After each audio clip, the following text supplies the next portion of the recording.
Bom sábado, irmãos. Que Deus abençoe a cada um de vocês por terem vindo à casa de Deus para juntos aprendermos um pouco mais do que Ele nos ensina através da sua palavra. Hoje é sábado de educação. Hoje é um dia especial e diferente e é uma oportunidade que nós temos de juntos aqui arrazoarmos e verificarmos o porquê é importante aprender de Deus. Eu trouxe uma história para vocês e eu quero repartir com vocês para que a gente comece a pregação desta manhã, tirando aqui algumas lições. Diz o seguinte: certo dia no mosteiro, com a morte do guardião, foi preciso encontrar um substituto. Convocou-se então uma reunião de todos os discípulos para descobrir quem ocuparia o posto. O mestre, com tranquilidade, falou: será escolhido aquele que primeiro conseguir resolver o problema que eu vou apresentar para vocês. Então o mestre colocou uma mesinha no centro da enorme sala, e em cima desta mesa ele colocou um delicado vaso de porcelana. Eis aí está o problema, disse o mestre. Todos os discípulos ficaram olhando o vaso belíssimo, tentando adivinhar qual era o problema com aquela peça tão delicada. Alguns instantes depois, um dos discípulos pegou um porrete e, para espanto dos demais, destruiu o vaso e a mesinha de centro. Depois voltou para o seu lugar. Todos os outros ficaram espantados e alguns até respirando ofegantes. Muito bem, temos um novo guardião, disse o mestre. Mas por que ele foi escolhido, mestre? Perguntaram os demais. Porque ele eliminou o problema. Não importa o quão caro, bonito ou aparentemente inocente seja o problema. Se ele realmente for precisa ser eliminado definitivamente. Eu achei muito interessante essa história. Porque algumas coisas podem não nos parecer problemas, mas é necessário, de vez em quando, tomar uma postura um pouco mais firme, não ser permissivo, não é verdade? Existem discípulos que fazem aquilo que é necessário na hora em que é necessário ser feito. Estes são os discípulos mais especiais. São discípulos assim que Deus necessita. Eu convido você a fechar os seus olhos e vamos mais uma vez buscar a Deus em oração. Te agradecemos, Pai, porque o Senhor nos dá a oportunidade de nos levantarmos como discípulos teus. Porque o Senhor nos dá a oportunidade, Pai, de, assentados aos teus pés, aprender de Ti. Daqui a alguns instantes, Senhor, nós vamos abrir a Tua palavra. Eu te peço que o Senhor nos ilumine com sabedoria provinda dos céus. Nos ajude, Pai, a aprender e compreender o que é melhor para a nossa vida de acordo com a Tua vontade. Eu te peço no nome de Jesus. Amém. Eu quero conversar com vocês sobre um episódio que acontece no livro de 2 Samuel. Eu peço que vocês me acompanhem, abrindo a palavra de Deus, no livro de 2 Samuel. No capítulo 11. 2 Samuel, capítulo 11. Você que está já com a sua Bíblia aberta, vai verificar que o subtítulo deste capítulo é: Davi comete adultério com Betseba. No verso 6, nós temos outro subtítulo, que fala dois nomes de dois personagens. Diz ali sobre Davi e Urias. E eu estou falando sobre discípulos hoje. E discípulo é uma palavra um pouco mais antiga, mas é sinônimo do termo aluno, aprendiz, aquele que busca informação, aquele que quer aprender, aquele que trilha um caminho que lhe é proposto, que busca se desenvolver. Isso é um discípulo. E eu estou falando de discípulos hoje, alunos, porque afinal de contas, lá na escola adventista, nós trabalhamos com eles, com os nossos pequeninos alunos. E eu fiquei buscando durante essa semana sobre qual assunto falar. E eu queria falar sobre um aluno especial. E passei ali pelos discípulos de Cristo, mas um personagem me chamou a atenção durante os cultos que fazemos pelas manhãs com as nossas professoras. E já há algumas semanas passamos por esta história de Davi e Urias. E isto ficou martelando na minha cabeça. E algo me dizia, fale sobre Davi e Urias. Fale sobre este aluno especial, Urias. Hoje o sermão não será sobre Davi. É muito óbvio falar sobre ele. É um dos personagens mais citados na Bíblia. Mas hoje nós vamos falar especialmente sobre este homem. Pouco se narra sobre ele. Mas os versos que tratam sobre a história deste homem são especiais. E eu quero, antes de ler com vocês, explicar um pouco sobre quem era Urias. A palavra de Deus diz que ele não era do povo de Israel. Ele pertencia a uma outra nação. Ele era um estrangeiro no meio do povo hebreu. Diz a palavra de Deus que ele era hitita, ou, dependendo da sua tradução da Bíblia, eteu. Ele era de um império, que neste momento já era um império decadente, já era uma força que estava perdendo o seu potencial, que era o império hitita, juntamente com o império egípcio e babilônico, esses você já ouviu falar, né? Juntamente com esses outros dois, foram 3 grandes forças mundiais no tempo desses episódios bíblicos. Logo depois que o povo de Israel se estabeleceu ali na terra, existiam vários reinos, alguns mais fracos, mais modestos, mas outros de uma maior influência, de uma maior potência. Nós, biblicamente, estamos mais acostumados a ouvir falar dos egípcios, afinal de contas. Eles oprimiram o povo de Israel por um tempo, até que veio um libertador e Moisés tirou o povo do meio da escravidão. Nós também estamos acostumados a ouvir falar sobre o Império Babilônico, que também oprimiu o povo de Israel por determinado período, um pouco mais à frente, levando-os cativos para uma terra que não pertencia a eles. Mas estamos falando sobre Urias. E Urias não era nem egípcio, nem babilônico. Ele era hitita. E se vocês observarem, esse império, por algum momento, chegou a fazer fronteiras com o reino de Israel. E eles estenderam a sua influência a terras que compõem os reinos da Turquia, do Líbano e da Síria. E grandes impérios, eles arrastam consigo também uma grande força de influência, cultura, comércio, a sua própria linguagem. Aqui nós temos representados os restos desta civilização. Aí vocês vão vendo algumas peças que restaram através de milênios. Como areias do tempo, os reinos humanos são soprados da ampulheta da terra. Grandes impérios que pensavam que jamais passariam, como a Babilônia, como Roma, como Medo-Pérsia, como Grécia, hoje não passam de murais ou pedras deterioradas pelo tempo. E aqui vocês percebem algumas imagens dos portais das principais cidades do Império Hitita da época. Isso era suntuoso, isso causava impressão aos visitantes. Destes lugares, destas cidades, nós não sabemos de qual, saiu Urias. Aí vocês têm algumas representações artísticas. Diz que o povo hitita era aficionado pelos cavalos. E eles eram muito famosos por utilizá-los nas guerras. Tanto na cavalaria, quanto também o uso desses animais nas bigas, nos carros de guerra. Era uma arma muito forte nas batalhas de então. E os hititas eram aficionados por cavalos. Aí vocês veem algumas representações nos murais que sobraram dos seus guerreiros e das suas táticas de guerra.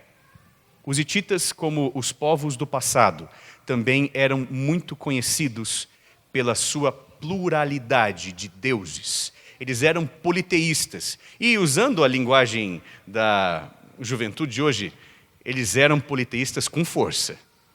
Sabe, não eram poucos deuses, não. Eram milhares. Eles tinham muitas, mas muitas deidades mesmo. E se existe algo que Deus abomina, e isso fica claro no Antigo Testamento, esse uso e o costume de adorar outros deuses e prestar cultos para eles, e ali sacrificar para deuses que não eram verdadeiros. E Deus diz para o seu povo: cuidado com isso. Afastem-se desses deuses dos outros povos. Isso é contaminação. Eu não quero que vocês se sujem, que vocês fiquem imundos. E dependendo da tradução da Bíblia, Deus diz que Ele tem nojo do culto aos deuses pagãos, deuses que não existem, deuses com D minúsculo. Muito bem. Urias saiu do meio dessa realidade.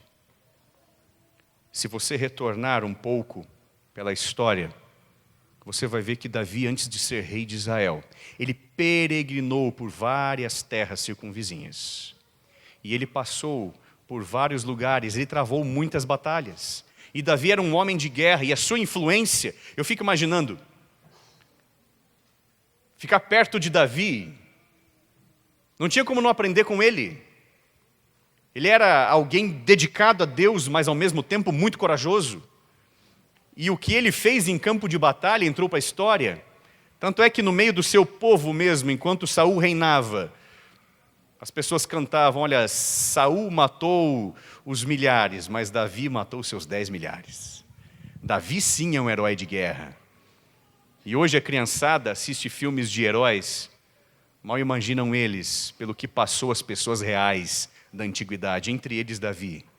Davi sim, viveu 70 anos, mas tinha muita história para contar. Mas não é sobre Davi. Estamos falando sobre Urias. Em determinado momento, enquanto Davi estava peregrinando, e isso vocês podem encontrar no livro de 2 Samuel, capítulo 23, vocês podem encontrar em 1 Crônicas, capítulo 11, ali também cita algumas pessoas que não faziam parte originalmente do povo de Israel, mas acompanhavam Davi nas suas batalhas, e eram chamados de heróis. Pessoas diferenciadas, que se destacavam no campo de batalha, mas também com um caráter especial. Davi não se associava com gente mais ou menos. Davi queria perto de si gente de ponta, gente em que ele pudesse confiar. Tanto, dizendo assim, militarmente, quanto pessoas também de caráter diferenciado. Ter coragem não é para todos. E Davi era corajoso, a gente sabia. E dentre estes homens diferenciados que Davi chamou para fazer parte do seu grupo especial, estava um hitita, Urias. Mas eu falei aqui para vocês sobre táticas militares, eu falei para vocês sobre deuses estrangeiros, eu falei para vocês sobre costumes de um povo, um grande império da antiguidade. Não foi à toa. É porque Urias, este nome, Urias, é um nome de raiz hebreia. Este nome não é um nome hitita. Existia um costume na antiguidade. E este costume era de mudar, de trocar o nome. Isso não é novo para vocês. Isso aconteceu com Abraão, não é verdade? Vamos passar alguns nomes aqui, ó, e vocês vão se lembrar disso. E as pessoas usavam alguma característica física ou algo que a pessoa fez no passado para lhe dar um apelido, um nome. Isso aconteceu também com Oséias, o braço direito de Moisés. Vocês se lembram por qual nome ele era chamado? O braço direito de Moisés. O nome dele original era Oséias, mas ele foi chamado de Josué. Mudou o nome, olha só. Isso aconteceu com Jacó, chamado, o seu nome foi mudado por Deus para Israel. Também os 4 hebreus que foram cativos para a Babilônia, Daniel, Ananias, Misael e Azarias, lá tiveram seus nomes alterados para Beltesazar, Sadraque, Mesaque e Abednego. Era costume daqueles povos do Oriente trocar o nome. E eu digo para vocês, com certeza, que alguém que nasceu no meio do Império Hitita, as probabilidades desse rapaz, dessa criança, ter um nome hebreu, são praticamente nulas. Qual seria o nome dele original? Não sabemos. Mas fato é que depois de se associar a alguém que era adorador do Deus verdadeiro? Davi. Davi viu nele algo diferente. Eu posso estar fazendo uma conjectura aqui. Eu não sei se foi Davi que mudou o seu nome. Há uma possibilidade. Não sabemos. Mas alguém em determinado momento falou, olha, agora que você está aqui, no meio de hebreus, agora que você está adorando o Deus dos hebreus, não faz mais sentido permanecer com seu nome antigo. Você precisa de um novo nome. E aqui eu vou trazer para uma promessa que nós temos lá em Apocalipse. Quando nós não estivermos mais nessa terra, quando nós estivermos transformados na presença do Deus verdadeiro, nós teremos um novo nome. Olha só, existe um significado por trás disso. Existe um porquê. E o nome Urias significa Deus é a minha luz, ou o meu fogo, a minha chama que ilumina. Ur, de fogo, ou luz, tocha. Yavé, o Senhor, Deus. Agora que vocês já sabem qual é o fundo histórico por trás deste personagem, eu quero convidar você, então, a realizar a leitura. Vamos lá? 2 Samuel, capítulo 11, a partir do verso 1. Diz assim a minha tradução. Decorrido um ano, no tempo em que os reis costumavam sair para a guerra, Davi enviou a Joabe e seus servos com ele e a todo Israel, que destruíram os filhos de Amon e sitiaram Rabá. Porém, Davi ficou em Jerusalém. Pause. Espera um pouco. Tem alguma coisa errada nessa história. O exército foi para a guerra. Mas onde estava Davi? Davi ficou no seu palácio. Davi ficou para trás. Mas eu estava falando de alguém que era muito corajoso, de alguém que era conhecido pelas suas façanhas no terreno de batalha. Davi ficou para trás. Segura aí, coloca o dedo, não perde. Volta para o capítulo 10 e observa ali qual que era o subtítulo do capítulo 10. O que está dizendo ali? Davi derrota os amonitas e os sírios. No capítulo 10, nós vemos Davi liderando o povo numa vitória espetacular sobre os sírios e os amonitas. Diz que estes inimigos tinham juntos 700 bigas, carros de guerra, e 40 mil cavaleiros, isso fora a infantaria. Davi havia acabado de ter uma grande vitória, e você pode apostar, Urias estava lá.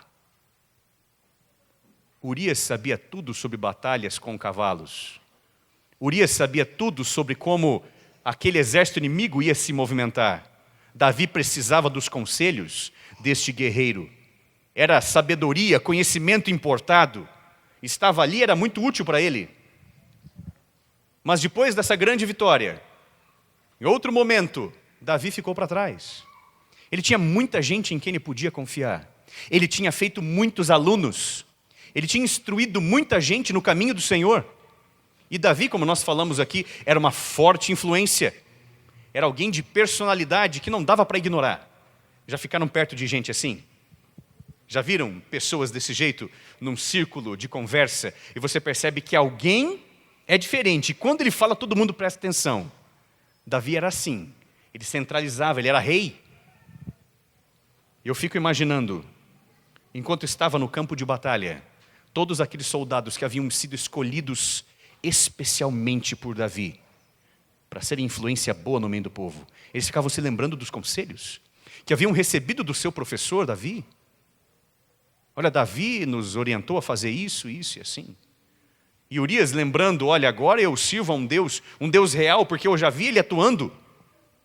Eu já vi grandes livramentos. E eu larguei todos aqueles milhares de deuses para trás. E agora eu sirvo a um Deus único, Yavé, o Senhor, o Deus dos exércitos. Não é à toa que Davi falava isso. Porque era uma realidade que ele havia experimentado pessoalmente. Vamos continuar a leitura, vamos lá para o verso 2. Uma tarde levantou-se Davi do seu leito e andava passeando no terraço da casa real. Daí viu uma mulher que estava tomando banho e ela era muito formosa.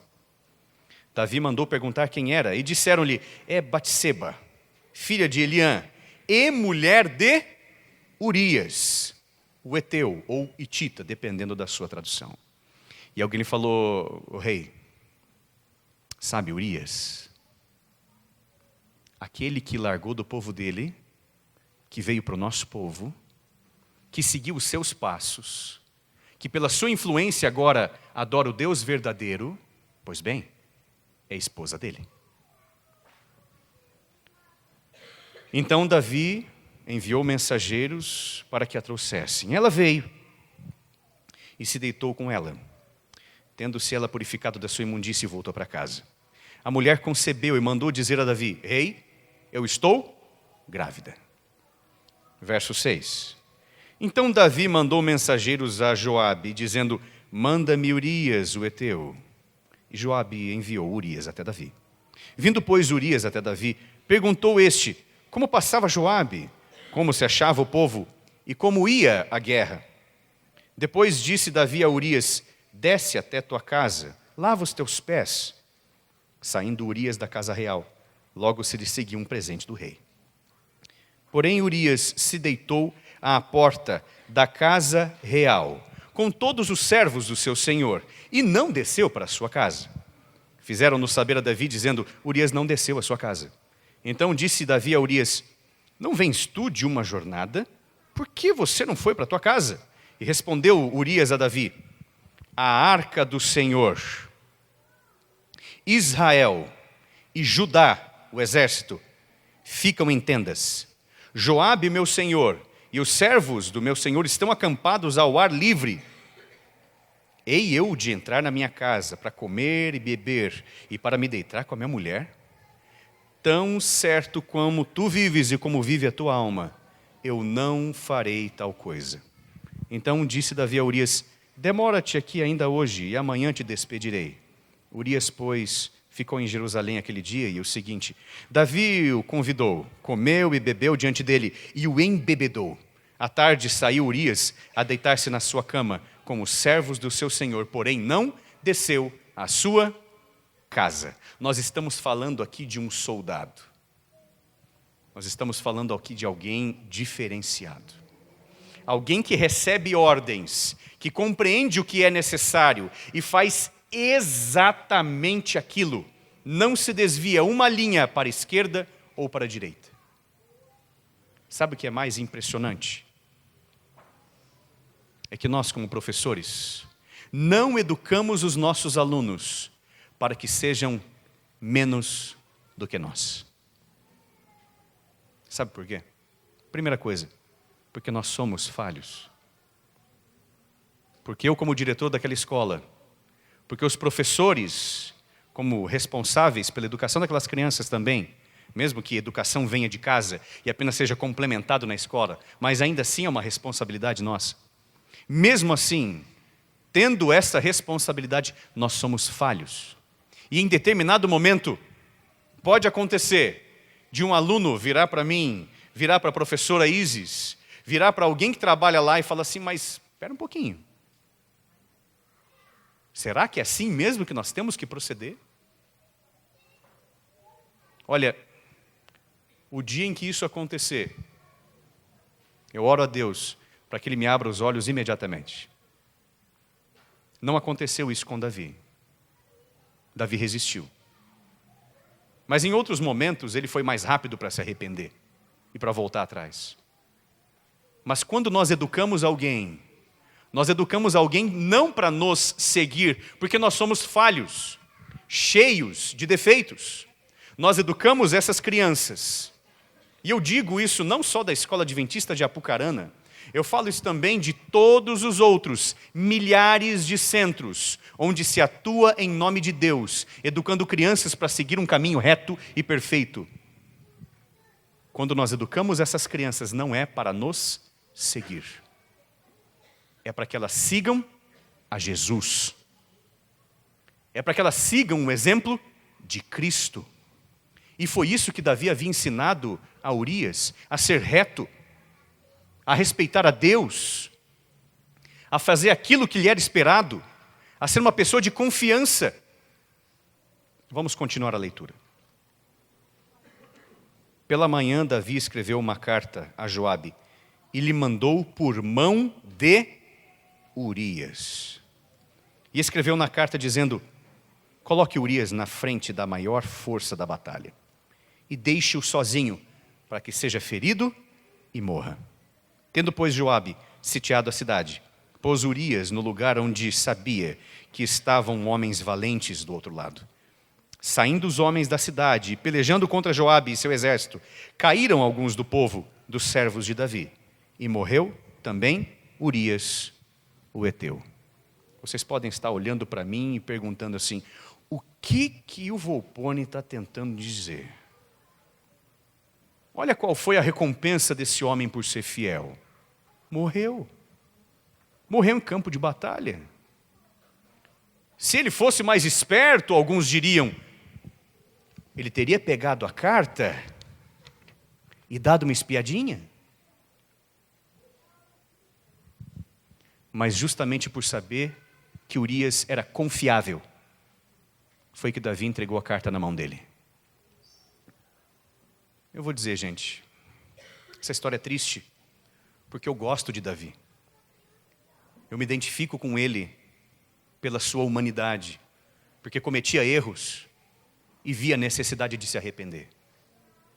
Mas eu gostaria também nessa manhã que nós nos identificássemos como discípulos, porque é disso que estamos falando, como alunos de um mestre perfeito que é Cristo, que nós nos identificássemos com Urias, que víssemos pessoas no nosso meio que podem estar cometendo erros, mas ainda assim permanecermos firmes. A escritora americana Ellen White tem um trecho que eu gosto muito que diz que o mundo precisa de homens e mulheres que chamem o pecado pelo nome e que sejam tão firmes à verdade, tão fiéis a ela, como a bússola é ao polo. E eu identifico neste aluno alguém desse jeito. Sabe? Professor e aluno. E estendendo aqui a realidade, testemunha e convertido. Capitão e soldado. Este homem não se deixou desviar do caminho da verdade, uma vez que ele reconheceu que era verdade. Sabe o que significa aluno, gente, falando nisso? Alguns dizem aluno significa que não tem luz, né? Aluminum. Mas eu fui procurar a real raiz dessa palavra do latim e traduz como criança adotiva. Criança de quem se toma conta. Não necessariamente quem não tem luz. E eu fico pensando, em determinado momento, Urias devia estar decepcionado com o seu próprio povo e com os seus deuses do passado. E alguém lhe apresentou algo que era real. Alguém o adotou. E ele se sentiu transformado, uma nova pessoa. Por poucos versos da Bíblia nós vemos um Urias muito melhor do que o seu próprio professor. Como será que Davi encarou isso no futuro? Como será que isso pesou dentro dele? Uma coisa é certa, gente. Urias morreu antes do que Davi, mas Davi também morreu. Sabe qual vai ser o destino dos dois? Você sabe. Sabe onde os dois vão se encontrar um dia? Na ressurreição. Urias vai olhar para Davi e vai falar, rei, porque ele não faz ideia do porquê ele morreu. Ele vai falar, rei, eu tombei aquele dia, cravejado por setas, próximo do portão da cidade inimiga, porque eu fiz algo que você mandou, e que o nosso comandante também havia me ordenado. Eu não fugi. Eu fui com coragem para a batalha. Aliás, rei, você tinha pedido para eu entregar uma carta. Eu entreguei, viu? Eu fiz o que era certo. Davi vai estar transformado. E naquele momento ele não vai mais ter vergonha. Esses sentimentos ruins, nós não vamos mais trazer conosco. Ele não vai ter mais vergonha, medo, ele não vai precisar mais mentir. Mas eu fico pensando, nós também teremos poucas memórias daquilo que é ruim e que passou. Já pensou no encontro dos dois lá no céu? Davi falando, rapaz, você está me contando isso agora? Parece que eu tinha que te dizer alguma coisa, mas eu não estou lembrando o que é. Mas de qualquer forma, Urias, que bom que você está aqui. Que bom que eu me lembro de ter testemunhado para você. Que bom que eu me lembro de ter apresentado para você um Deus vivo e verdadeiro. Porque olha, agora estamos aqui juntos. O fruto dessa amizade nos trouxe até aqui. Juntos estamos na eternidade. Não importa quais são os seus erros, como pai ou como mãe. Enquanto você ensina o seu pequenino, você também é um professor. Você também é o mestre. Você também é uma professora. E você vai cometer alguns erros. Não importa os erros que você cometer, desde que você apresente para o seu filho o Deus verdadeiro. Desde que você mostre para ele ou para ela, para sua criancinha, para esse seu bem mais precioso, qual caminho ele deve seguir, quem ele deve imitar. Ainda bem que Urias não imitou a Davi. Ainda bem que ele imitou a Jesus. E sabe, a educação adventista, ela busca trazer isto. Não imitar pessoas, porque todos nós aqui somos falhos e vamos tropeçar em determinado momento. Mas o caminho que nós mostramos é o caminho da luz, o caminho de Cristo. Ele sim é perfeito. Ele sim é o modelo que deve ser seguido.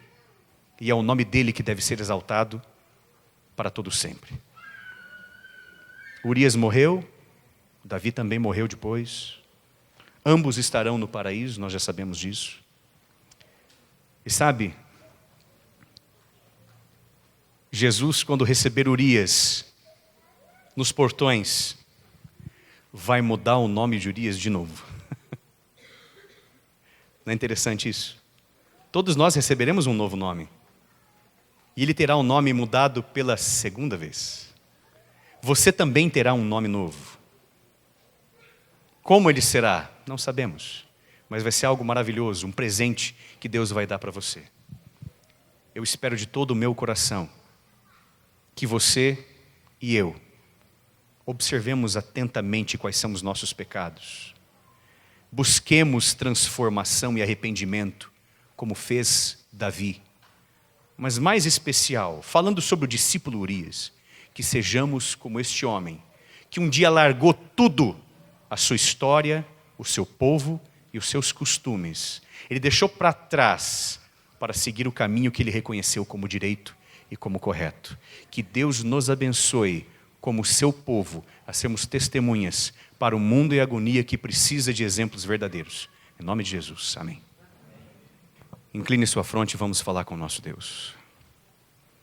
Obrigado, Pai, porque a Tua palavra nos traz conforto por saber que, mesmo cheios de pecados, nós ainda assim temos esperança. Obrigado, Pai, também porque nós vemos exemplos na Tua palavra de pessoas que decidiram abandonar tudo aquilo que é passageiro, tudo aquilo que é errado, que é equivocado, se apegar a Ti e seguir o exemplo de Cristo. Nos ajuda, Deus, a sermos desta maneira, a buscarmos seguir o nosso Mestre e que sejamos, meu Deus, boas testemunhas do Teu amor aqui nesta terra. Te pedimos estas bênçãos no nome querido de Cristo. Amém. Amém. Que Deus te abençoe e te conceda um feliz sábado. Amém.